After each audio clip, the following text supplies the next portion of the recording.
My name is DJ Twinstar ndani ya story. Leo nimeamua nimletee story.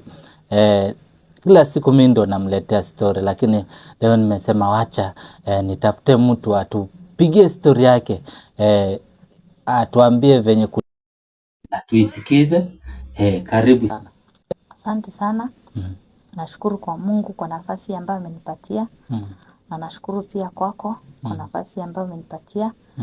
Tukapate kushare matendo ya Mungu, jinsi ambavyo anafanya, na pia tukajifunze sisi kama wanadamu ama wazazi kwa mambo yale ambayo pia tunastahili kuweza kufanyia hata kama ni watoto wetu ama wale ambao tunaweza kuwa tuko karibu na wao, Mungu ametuunganisha na wao.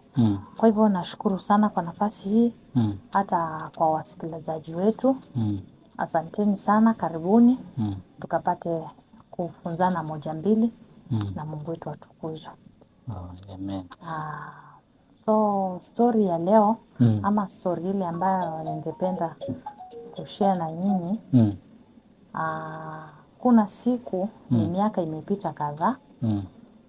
Nilikuwa nimetembea hospitali. Katika ile kutembea huko nilikuwa nimeenda kupata matibabu.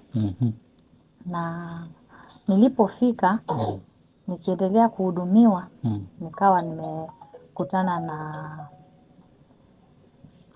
mama mmoja ambaye naye alikuwa ameenda kutafuta matibabu kwa ajili ya mtoto wake.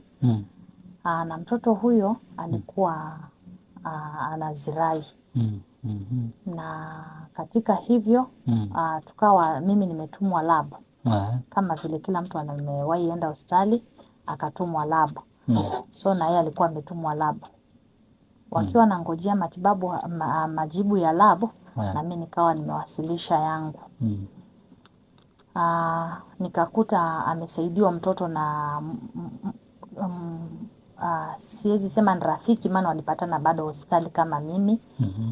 Na lipo msamaria mwema tu akamsaidia mtoto kulingana na ile hali alikuwa nayo.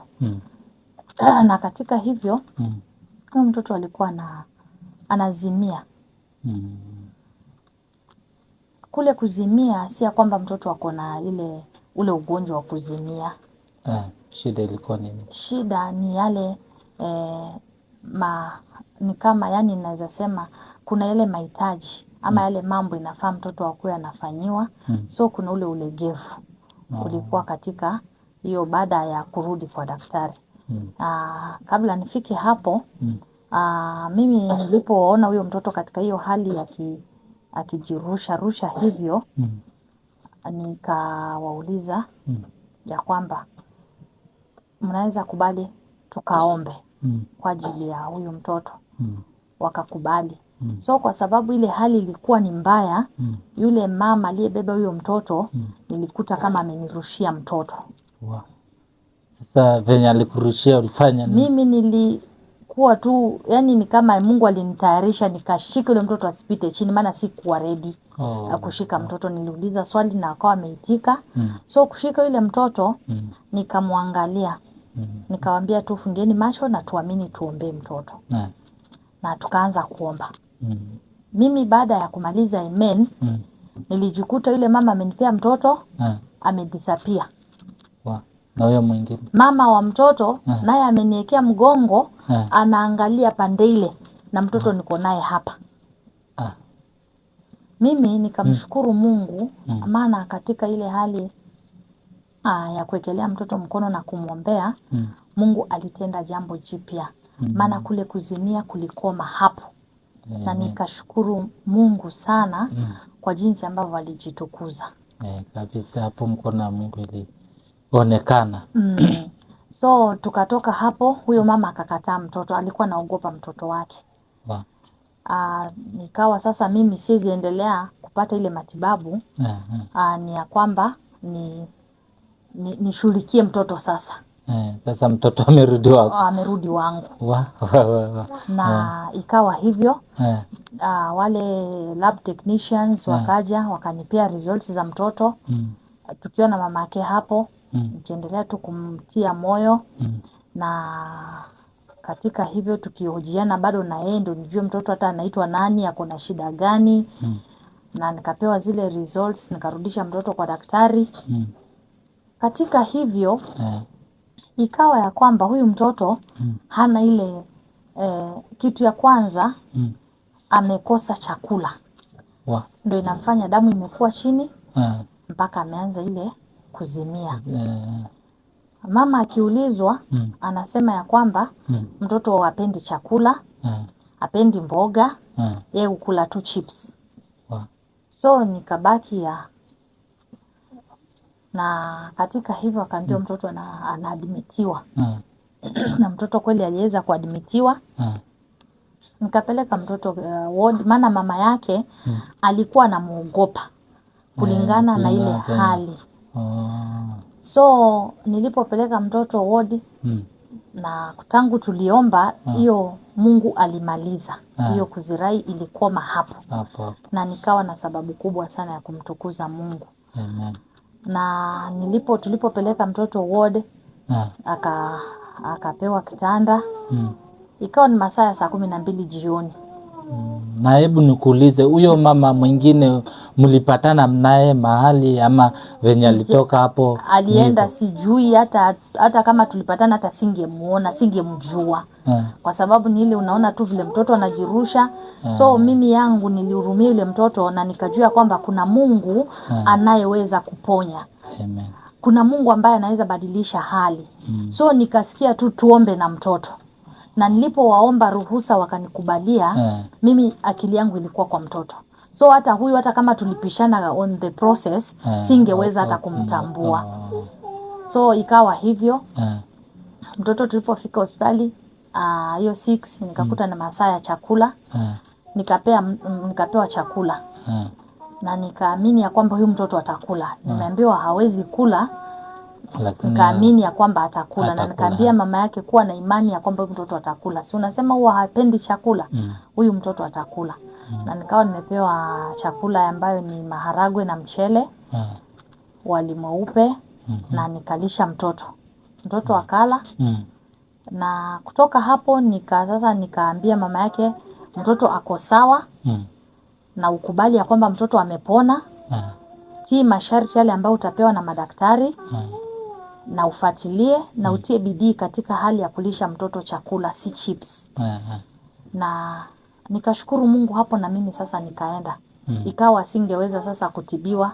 Imefika ninaelekea kitu saa 1. Mimi nikaenda nyumbani. The following day sasa ndo nikarudi kuendelea na matibabu. Nikawa tu nafuatilia na simu, nikiwajulia hali.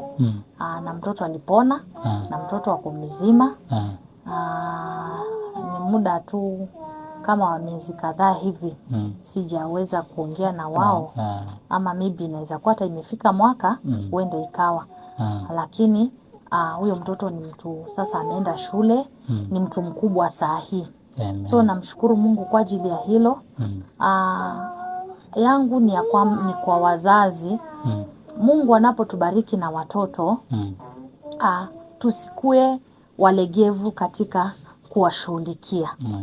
Ama usikue mzazi alafu unapatia mtoto nafasi ya kukuonyesha ya kwamba yeye ndo anakucontrol. Wewe lea mtoto ipasavyo. Mtoto asikuongoze kumpea chakula ambaye haimsaidii. Maana kesho matokeo, mambo kama haya ikija, matokeo inakuwa ni kwako. Gharama inakuwa ni kwako mzazi. So ombi langu kwa wazazi na kwa kila mtu ambaye hata tukiwa sisi bado watu wakubwa, tunahitaji tukule zile vitu ambazo zinaweza kutusaidia. Maana kama huyu mzazi angekuwa anakazia mtoto ile nuts ya kwamba ni lazima ukule chakula ambaye inastahili, huyu mtoto hangeweza kufika hali ya kwamba hana damu, anaanza kuzirai.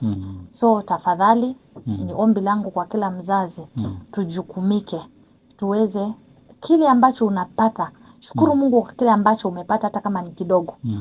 Nayo katika kile kidogo kiko na utengeneze kitu ile inaleta thamani katika mwili wako. Inakuwa ni vyema zaidi. Amen. Kwa hivyo mbarikiwe sana. Mimi ni chosen one. Na Mungu awabariki. Yes, kama venye umesikia yeye anaitwa Chosen One 254 kwa YouTube, na kwa TikTok unaweza mtafuta chosen1.chosen1.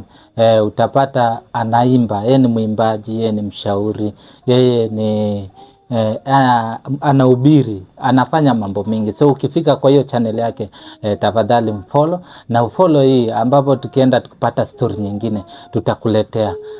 Alafu na wewe utaburudika pia, utapata elimu. Kama sahii ametuambia tusikue walegevu kwa watoto wetu. Eti mtoto anakuambia skuli, sasa unamwacha hivyo.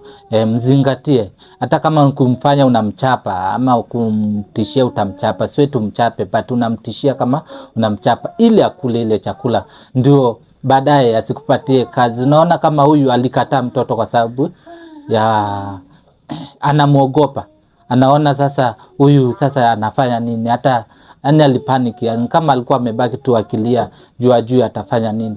Lakini Mungu pia na yeye utenda mambo mingi, akamkutanisha na huyu na akapata usaidizi.